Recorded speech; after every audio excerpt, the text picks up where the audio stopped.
I think from the leaders that I've spoken with, actually, that one, that they're surrounded by teachers and educators in their families usually, and then two, they had a mentor or someone who actually saw leadership potential in them, who kind of tapped them on the shoulder.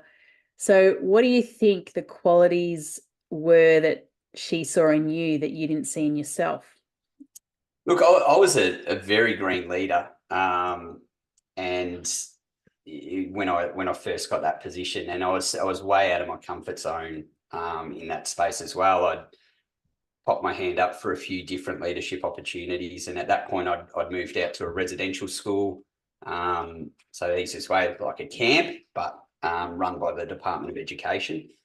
And then I was coming in to run a middle years in a brand new opening school. So there was no secondary school, but that was my job to get the secondary school up and running as the sub-school principal of that space. And my experience there was pretty minimal. But she, I guess, recruited it to the person, the values and the work ethic rather than the skill set. And she always made sure she would articulate, I'm here to teach you the skills, but I'm not going to teach you to be a good person or a good worker.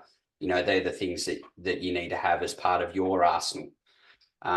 So, you know, in that space, and I acknowledge this in my book, that I'd never worked so hard in my life, but I'd never felt so supported as well. So it was a real combination of I was running around off my feet, you know, learning on the go. We're in the fastest growth corridor in Australia at that point. So the school opened with 160, and 3 years later we had 1,600 kids.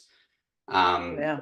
So we're putting on basically 30 to 50 kids a term. It was just remarkable. So there wasn't time to learn your craft. You just had to get on with it, make mistakes, learn from them and go again. But the support was always there around the senior leadership. So you knew if you made an error, you'd be called out on it, but you knew you'd be sitting down with someone who was then going to help you work through what you had to do next to make sure that didn't happen again, or you learn from that experience. So it was tricky, but that definitely set me up for, you know, what was to come moving beyond that space. Yeah. So it's so important to have that good leadership around you to actually mentor you. And I guess it's probably a space that you're interested in now in terms of supporting new leaders that are coming through. How did your experience affect the way that you operate now as a leader in terms of the support that you provide for your leaders?